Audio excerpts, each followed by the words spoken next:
पाकिस्तान भारत से जंग में उलझकर पछता रहा है। जो पाकिस्तान पहले से ही हाथ में कटोरा थामे दुनिया से लोन की भीख मांगता फिर रहा था, उसे आतंक परस्ती बहुत महंगी पड़ी है। पहलगाम आतंकी हमले के बाद ही ये साफ हो गया था कि उसका बहुत बुरा हश्र होने जा रहा है। हुआ भी वैसा ही। भारत ने ऑपरेशन सिंदूर के तहत उस पर ऐसे हमले किए कि उसकी कमर ही टूट गई।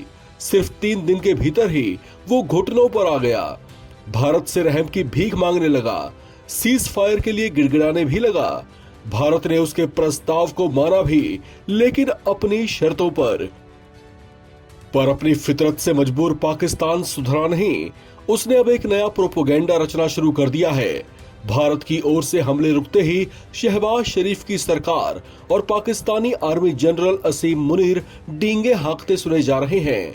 अपनी आवाम की आंखों में धूल झोंक कर ये जताने और बताने की कोशिशें कर रहे हैं कि उल्टा उन्होंने भारत का कितना नुकसान किया है।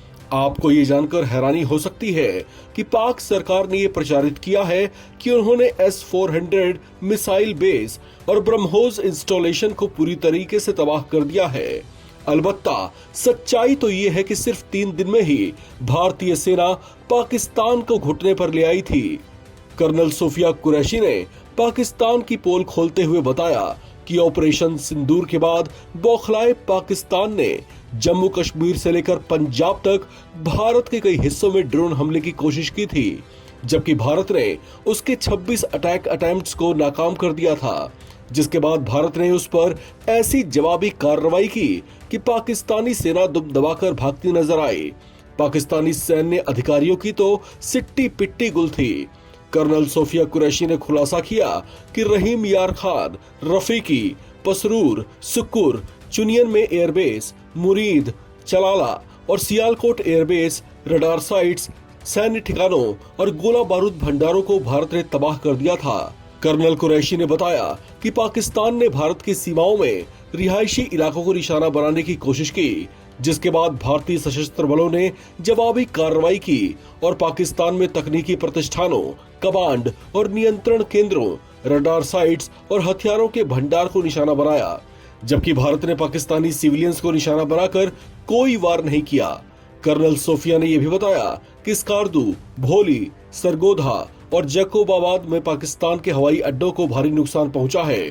पाकिस्तान के एयर डिफेंस सिस्टम और रडार सिस्टम को बेअसर कर दिया गया। उसके हवाई क्षेत्र को अस्थिर बना दिया गया। LOC पर पाकिस्तान के कमांड और कंट्रोल, लॉजिस्टिक इंस्टॉलेशन और मिलिट्री इंफ्रास्ट्रक्चर को भी भारी नुकसान हुआ है। इस तरह के घातक हमलों से पाकिस्तान का डिफेंसिव कैपेसिटी लगभग अपंग सी हो गई थी। भारत ने इसकी शुरुआत 7 मई की रात में की थी, जब 9 जगहों पर एयर स्ट्राइक करते हुए लश्कर, जैश, हिजबुल जैसे आतंकी संगठनों के निशानों को तबाह और बर्बाद कर दिया गया था। भारत के इन हमलों के बाद पाकिस्तान ने दुनिया से सहानुभूति बटोरने की कोशिश भी की थी, लेकिन आतंक के एपी सेंटर के तौर पर दुनिया में बदनाम पाकिस्तान को उल्टा दुनिया के शक्तिशाली देशों की कड़ी प्रतिक्रिया ही झेलनी पड़ी। इस खबर में फिलहाल इतना ही। बाकी अपडेट्स के लिए आप बने रहें NBT ऑनलाइन के साथ।